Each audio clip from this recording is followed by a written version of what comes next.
বন্ধুরা, আজকে আমি একদম সাবেকিয়ানা গ্রামীণ একটা রান্না নিয়ে হাজির হলাম আপনাদের সামনে। রান্নাটা কি হবে? কাঁচা মিষ্টি কুমড়ো দিয়ে চিংড়ি মাছের বড়া দিয়ে ঝোল হবে বা ডালনা হবে। তাতে লাগবে কি দেখুন, এই যে কুচো চিংড়ি বিক্রি হয় যখন, এই যে কুচো চিংড়ি আমি কিনে রাখি, এটা আমি বেটে নেব। এ দেখেন, একটু আলু, একটু কাঁচামরিচ, একটুখানি এই যে একটু জিরে বাটা আছে। আর আমার মশলার জুড়িতে হলুদ, জিরে ভাজা গুঁড়ো, লবণ, চিনি, একটু সয়াবিন।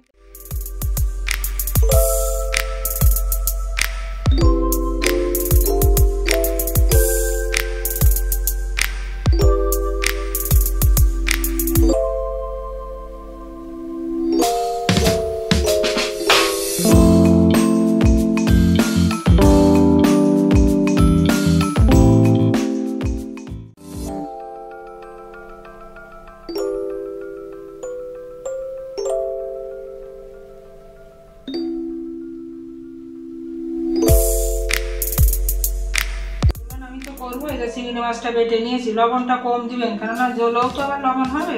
আমি একটুখানি লবণ দিয়ে নিলাম।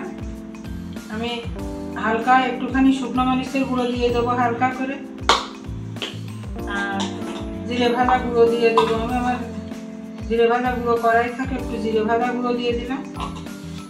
এর ভিতর আর দেবো কি, আর আমি এই যে চালের গুঁড়ো আছে আর একটুখানি বেসন আছে, এটা আমি দিয়ে আমি এই চিংড়ি মাছের এইটা আমি মিশিয়ে করে দেবো। সুন্দর করে আমি মেখে ফেটিয়ে নেবো। এদিকে আমার তেলটা গরম হচ্ছে, আমি মেখে ভালো করে ফেটিয়ে নিয়ে ফিরে আসছি। এবার আমি কি করবো, বড়াই বলেন, আর একসময় গ্রামের লোক এটারে বলতো চিংড়ি মাছের পিঠে, বা কাঁকড়া মাছ দিয়ে যদি গিলু দিয়ে করা হয়তো বলতো কি পিঠে, চিংড়ি মাছ বা কাঁকড়া মাছের পিঠে। তো আমি বড়া না, একটু চ্যাপটা চ্যাপটা করে আমি এগুলো ভেজে নেব। আর এই যে আমার বাবার বাড়ি খুলনা অঞ্চলে, তো দক্ষিণ অঞ্চল,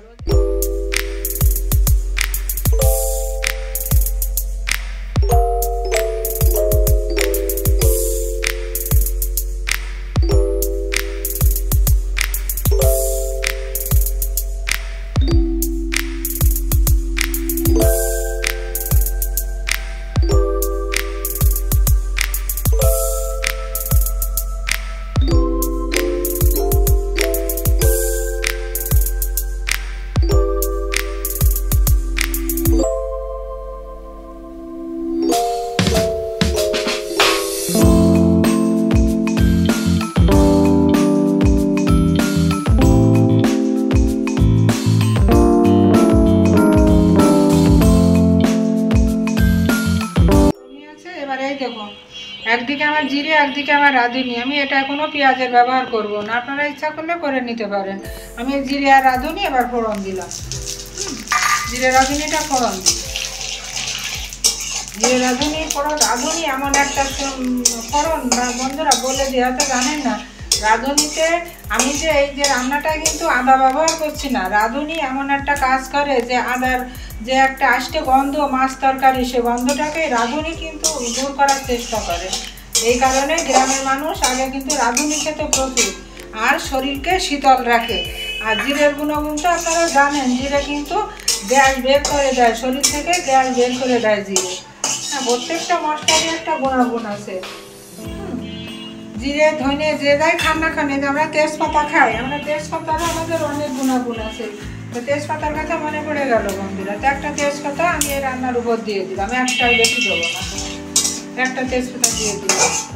দিয়ে সুন্দর করে আমার মশলাগুলো লাল হোক, তারপরে আমি সবজি ছেড়ে দেবো। একেবারে লাল হয়ে সুন্দর একটা ঘ্রাণ বেরোবে।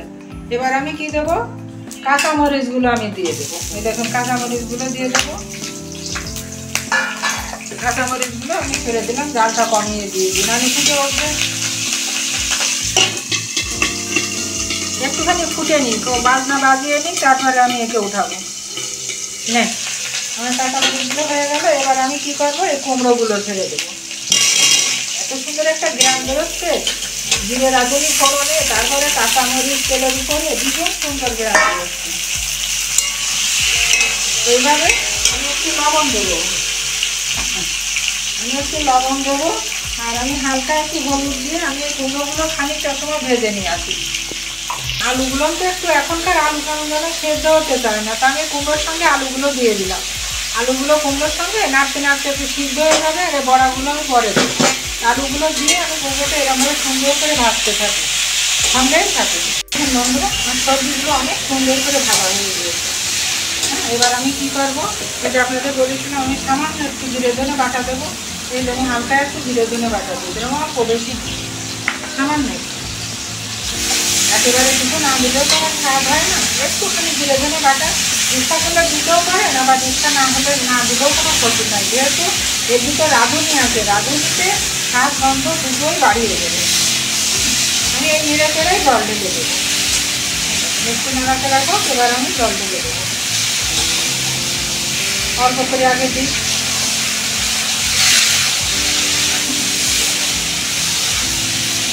এবার আর একটু জল দিয়ে, এবার জলটা আমি দিয়ে দেবো যতটুকু লাগবে, একটু গড়তে সময় লাগবে তো, আর একটু জল আমি দিয়ে দেবো। ব্যাস, এবার আমি ঢেকে দেবো।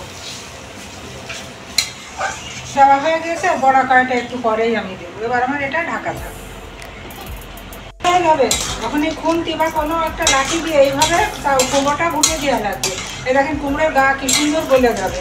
তারপরে আমি কি করবো, এই যে আমার বড়াটা এবার আমি দিয়ে দিলাম। বড়াটা দিয়ে আমি হালকা একটু সময় ঢাকা চাপা দিয়ে রেখে আমার লবণ মিষ্টি দেখে আমি নামিয়ে নেব।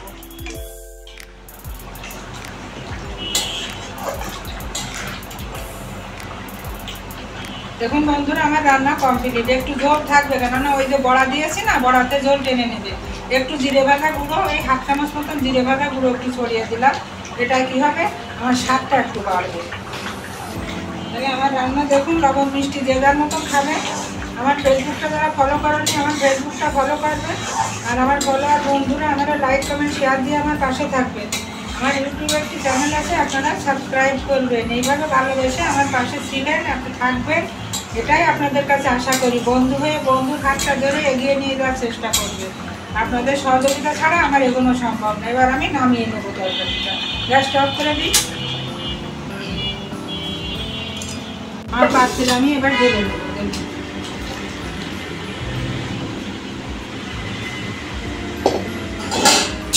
দেখুন বন্ধুরা, হয়ে গেল আমার চিংড়ি মাছের বড়া দিয়ে, এই যে কাঁচা মিষ্টি কুমড়ো দিয়ে অসাধারণ সুন্দর স্বাদের, শরীরের জন্য উপকারী আমার এই যে বড়ার জন্য আমার হয়ে গেল। এইভাবে আপনারা তৈরি করে খাবেন। আর এই সাবেকিয়ানা রেসিপিটা আপনারা লাইক কমেন্ট শেয়ার দিয়ে ভালো লাগলে আমার পাশে থাকবেন।